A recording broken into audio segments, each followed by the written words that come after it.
Quand le monde dit « abandonne », l'espoir murmure « essaie encore une fois ». Les plus grands hommes et femmes de notre civilisation ont un trait commun. Ils ne perdent jamais espoir. Bien souvent, en fait, ils espèrent contre l'espoir. Notre monde doit beaucoup à ce mot de 4 lettres sans prétention. Les temps ont été durs et brutaux, et l'adversité a été omniprésente. Mais les personnes qui ne perdent jamais espoir ont pu réaliser des rêves impossibles et alimenter des passions brillantes. Si Franklin Roosevelt avait perdu espoir, l'Amérique n'aurait peut-être pas été en mesure de lutter contre la dépression. Si les premiers volontaires du droit de vote des femmes avaient perdu espoir, les femmes ne seraient jamais devenues électrices. Si Nelson Mandela et Martin Luther King n'avaient pas espéré, le monde n'aurait été que noir et blanc. Si le Mahatma Gandhi n'avait pas perdu espoir, l'Inde serait peut-être encore une nation asservie. Ne perdez jamais espoir, mes amis. Il existe d'innombrables exemples, histoire, science, littérature, politique, où que l'on regarde. Mais l'espoir n'est pas l'apanage des grands personnages. L'espoir est ce qui alimente la vie elle-même. Sans espoir, la vie n'est qu'une série sans fin d'activités qui nous font avancer, mais jamais vraiment vivre.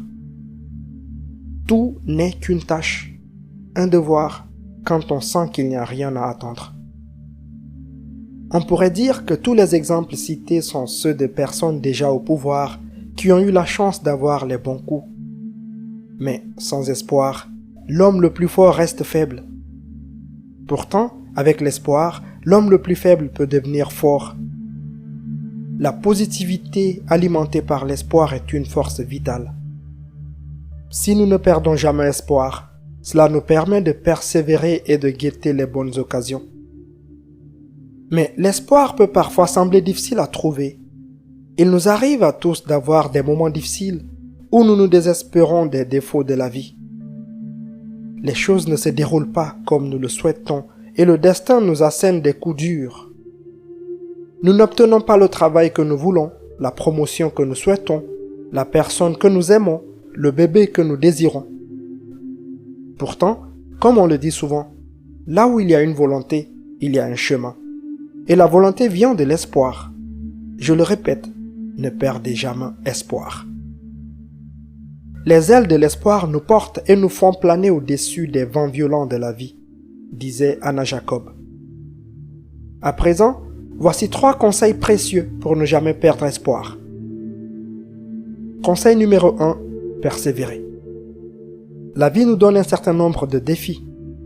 Avec le temps, ils deviennent de plus en plus nombreux et variés. Parfois, le poids d'un problème est si énorme qu'il nous accable et nous fait sombrer. Le stress, la tension, la négativité nous accablent. Ces moments sont les plus grands tests de l'espoir.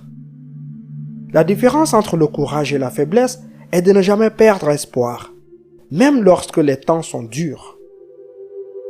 L'espoir est ce petit rayon de lumière qui peut éclairer les coins les plus sombres, à condition de le laisser entrer, bien sûr. Beaucoup d'entre nous cessent simplement d'espérer. Nous laissons les frustrations prendre le dessus. Nous nous laissons entraîner dans les affaires des gens qui nous entourent. Nous nous intéressons souvent à qui dit quoi sur nous, qui est méchant avec nous, qui fait mieux que nous, qui prend de l'avance, ce qui ne va pas dans notre propre vie. En nous concentrant constamment sur le négatif, nous laissons l'espoir s'échapper. Cela se produit lentement, petit à petit. Mais les gens sont tellement pris dans leur vie que personne ne s'en rend compte, jusqu'à ce qu'un beau jour, nous nous retrouvions dans un état désespéré. Contrôlez-vous dès que vous constatez que vous vous attardez trop longtemps sur une pensée négative, de la plus petite à la plus grande. Ne continuez pas à penser sans réfléchir aux problèmes et à ses connotations négatives. Essayez plutôt de penser à des solutions. C'est un changement de mentalité qui vous empêchera de tomber dans le piège à long terme du désespoir. Conseil numéro 2, parlez-en. Et oui, parler de vos soucis peut vous empêcher de tomber dans le désespoir, les amis.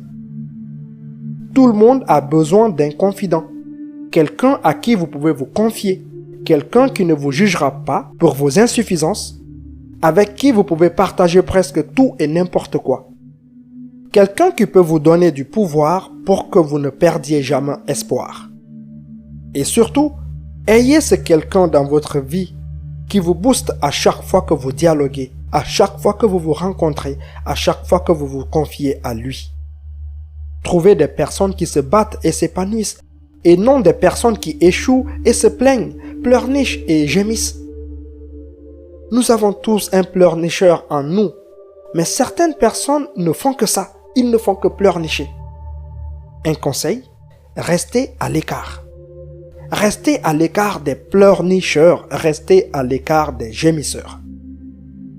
Vous savez, la compagnie a toujours une façon de nous dénoncer. Et la bonne compagnie n'est pas déterminée par la richesse, le statut, le pouvoir ou la position. Elle est marquée par des paroles de courage et d'espoir, même lorsque tout semble s'écrouler. Elle s'efforcera de trouver des solutions viables pour nous, tout en vous faisant compter vos forces et en essayant de vous remonter le moral. Recherchez une telle compagnie et surtout, essayez de devenir une telle personne. C'est un défi, mais il rapporte toujours de riches dividendes. Et enfin, conseil numéro 3. Alimentez la positivité. Cherchez l'inspiration. Oui, les amis, cherchez l'inspiration. Vous la trouverez en masse partout, dans les films et les livres inspirants et dans la vie quotidienne de certaines personnes de notre entourage. Le pouvoir des mots et des images porteurs d'espoir est insurmontable. Cela peut prendre du temps, mais vous finissez par commencer à compter vos bienfaits. Des choses que vous négligez lorsque vous vous concentrez uniquement sur ce qui ne va pas dans votre vie. La vie n'est jamais facile, même pour les personnes qui semblent tout avoir. Cependant, avoir de l'espoir, c'est être positif. Faites de votre vie une quête, une recherche d'un sens ou d'un objectif plus profond. Faites par exemple du bénévolat pour une bonne cause, celle à laquelle vous croyez profondément. Trouvez un passe-temps et engagez-vous à fond dans celui-ci. Faites de l'exercice pour garder votre corps sain. Et pas seulement votre corps. Mangez bien.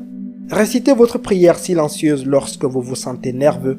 Et surtout, ne perdez jamais espoir. Croyez que vous pouvez être le changement que vous souhaitez voir dans le monde. Si vous avez aimé cette vidéo, ne la gardez pas pour vous seul. Aidez les autres en partageant avec eux. Et pour ne rien rater de mes prochaines vidéos, n'oubliez pas de vous abonner à la chaîne et d'activer la cloche de notification. Je vous remercie.